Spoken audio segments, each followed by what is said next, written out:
So hey guys, and welcome to my review of Doctor Who Series 6, the second to star Matt Smith as the 11th Doctor. Now, if you've watched my channel for a fair bit, you more or less know roughly where I stand on this series. However, for those of you who don't, this is a very mixed bag for me. There's something about Series 6, and I can't exactly put my finger on it. However, there's something off, and I don't really enjoy it. There's a tonal vibe over the course of the entire series that I just can't click with. The frustrating thing is, it starts off really well, and it starts off in a unique fashion because it's the first time in the modern era that we've started off with a multi-part story, which I think is quite interesting. The problem is, the rest of the series is very hit and miss, to the point where some of the really key and significant moments in the series just don't have the impact that the show portrays them to actually have. But let's start off with a couple of positives before we get into all the negatives. So first and foremost, like the main cast, the core of Matt Smith, Karen Gillan, Arthur Darvill, I think they do a really good job. I love their chemistry together. I think their performances are really, really good, and they are consistently good as well. So from Series 5 to Series 6, like the main cast are still great, you know. They are a really great TARDIS team, and they're probably one of the stronger ones of the modern era. The second positive that I have is when this series is good, it is still really good. Like, Moffat is still a great writer. That is one thing that I will never take away from him. I know that I have bitched and moaned and whinged for years on this channel about him as a showrunner and as a writer, but for the most part, when he gets it right, he really gets it right. And I think there's a few moments throughout the course of the series where, even if it's stories that he hasn't himself written, you can feel his Moffat-isms in those stories and they work. However, the problem is when they don't work, they really don't fucking work. I also like the fact that this series doesn't have a Dalek story, because at this point they were just way too overused. I know that a Dalek does appear as like a cameo in one of the stories, but for the most part there's just, well, not even for the most part, there just isn't a Dalek story, which is quite a relief actually. They had their much needed break, which was very, very welcome, because when they would appear again, it would obviously be a return to form. But we'll talk about that next time. Anyway, getting into the series itself. So, like I said, the opening two-parter, I like the fact that it is a big, dramatic two-part story.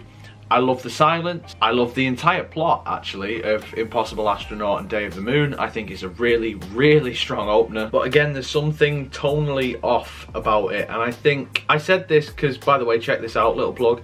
Pickles Parker Reviews, I did his podcast recently, and it's recently gone up as well, so I do sort of go into this a little bit in that as well, so I apologise if I'm repeating myself for those of you who've listened to it. However, the point that I'm trying to make here is Doctor Who around this point feels very Americanised, and some people might see that as a good thing, others might not. For me, I like Doctor Who to be quintessentially English, or quintessentially British. We've seen it countless times. A show that was made over here will then be remade in America, and it just is not the same show. It is bastardized, essentially. There's no other word for it. I apologise to American viewers who might be offended by this, and it feels like this opener is very much an American series opener, especially the fact that it is physically set in America. But I don't know, it just feels like an American show as opposed to a British one, and maybe that's what it is. I don't necessarily know. It's hard to explain. There is a charm of British TV that I don't think that you get in American TV. Maybe this is just from a place of,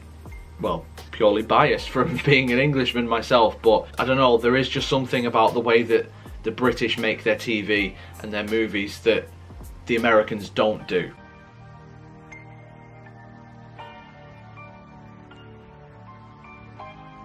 But either way, it's still a strong opening to the series. You know, you've got the silence, you've got the really good mystery with them, you've also got this mysterious child that is regenerating and is apparently a Time Lord, and you've also got the Doctor being killed and this past Doctor and a future Doctor. It's very Moffat, but it still kind of works. Then for the first half of the series, because that was what actually happened with Series 6, we had a Part 1 and a Part 2, which frankly was odd and didn't really need to be a thing, but it was anyway, so sure, why not? The rest of the first half of Series 6 I think is, again, a mixed bag like the rest of the series. I do quite like the Rebel Flesh two-parter. I know a lot of people don't. I enjoy it for what it is. Curse of the Black Spot, that can fuck off. I don't actually remember what episode 4 of this is. And then you've also got A Good Man Goes to War, which again is shit, to be totally honest. I think it's a really lackluster mid-season finale. And a mid-season finale, especially with the reveal of, oh, you know this character that has been showing up and you have no idea who it is, Doctor. Well, it turns out that this character is the daughter of your future companion. Phenomenal. Amazing. Big wow. That reveal of Riversong, for me, was the turning point. I really started to dislike Riversong after that, because before I was like, okay, well, she's a little bit irritating, but I can kind of put up with it because, oh, it's going to be good when we find out who she actually is. And then when you do find out who she actually is, and it's very, very lackluster, it's like, okay, well, the one thing about you that was interesting has now gone, therefore you are now just this annoying character. Moving on to the second half of Series 6, and fuck me is it worse. It starts off with an episode called Let's Kill Hitler. Straight away that says all you need to know. Don't get me wrong, Doctor Who is known for being daft and a little bit silly, but an episode that is literally titled Let's Kill Hitler is dumb. And not only that, it's a fucking stupid story as well. We're introduced to this new character who is actually Riversong. And it's one of them where it's like, that would have been a much more meaningful reveal, or a like, oh fuck, I didn't realise that, if that had been established previously. It was like Moffat was kind of like, alright, so I'm going to write it like this and write it like this and blah blah blah blah. And then he gets to this episode and he's like, ah fuck, I kind of forgot to put her in before. Let's just put her in now and add a little bit of backstory, so then people will still be like, oh fuck, it's Riversong, huh, that's funny, and they were with their daughter the entire time. Yeah, it's not funny. It doesn't work. It's a fucking stupid episode. I will say though, the second half of Series 6 does have some pretty strong episodes. Night Terrors is an episode that I feel is underrated. I really enjoy that one. I mean, it's not perfect, it could be better, but I like this idea of this child who is driven by fear, and his fear is what makes things worse when people want to help him. I mean, the dolls are a bit stupid, and the fact that he's an alien and they've adopted him and he just appeared from nowhere is a bit stupid. I don't really like that, but the main premise in terms of the kid being scared and the fact that he's like anxiety ridden, I think is really interesting. There's just a few things that let it down, but overall it's a strong story. The God Complex as well, I think, is decent. I don't think it's terrible. And also The Girl Who Waited, I actually think is a very, very good story. It packs a punch more than you would think. But in the midst of these stories that are pretty strong and are well written and are character driven, you also have stuff like Closing Time, because obviously we needed James Corden back and the Cybermen would obviously take over a shopping centre. There's stuff like that that just baffles me. Like, for every good decision Series 6 takes, it also takes one that is fucking ridiculous. The fact that the Cybermen are defeated by love.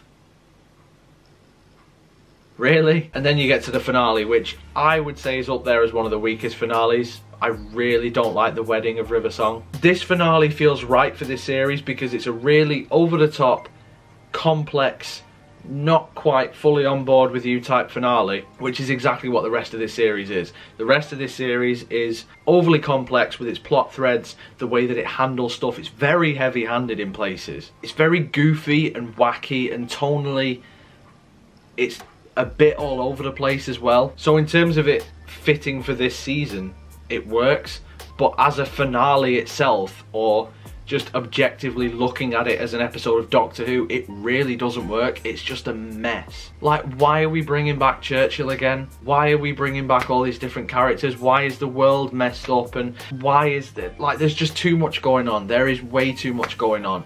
Like, the problem that I have with Moffat from this point on is he doesn't know when to stop. Like, he has a great idea and he will run with it, and then he'll sprint with it, and then he'll sprint with it in a marathon, and then he'll just keep going with it, and he doesn't know when to drop it. Like, there's some ideas that they just naturally run their course, but the problem is he will do that, but he will also get bored along the way. So he will write this story and this plot thread that will go on for ages, but then he'll get bored and drop it for a little bit and start a new one, and then come back to the old one, and then go to another one that's over here, and then all these different plot threads, they eventually go nowhere, because to fit them in a satisfying way, you can't have that many. You need to drop some of them, or just not have some of them in the first place, and this series is the epitome of that. I felt like Series 5 was very much a Moffat style series, but with a Russell T Davies template.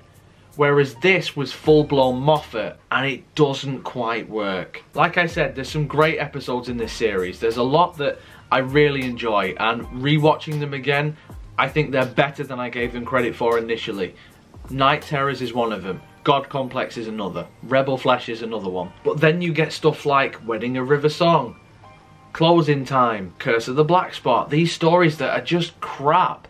And also stuff like Let's Kill Hitler that is just over the top nonsense. This for me, and I know it's early on, but this for me is the downfall of Doctor Who under Stephen Moffat. All the problems that I have with Series 6 of Doctor Who don't end in Series 6, and in fact they get worse, and this is just the beginning of it. This is a solid 5 out of 10. I literally enjoy half and dislike the other half, so it's an even 5-5 split for me. In the comments below though guys, let me know what you think. Series 6 of Doctor Who, do you love it, do you hate it, whatever it is, let me know in the comments down below. If you enjoyed this video, then make sure you leave a like on it, subscribe for more. Social media and Patreon links will be in the description as always, so if you would follow me on any of those things, I would absolutely love you forever. But until next time guys, you take care of yourselves, goodbye.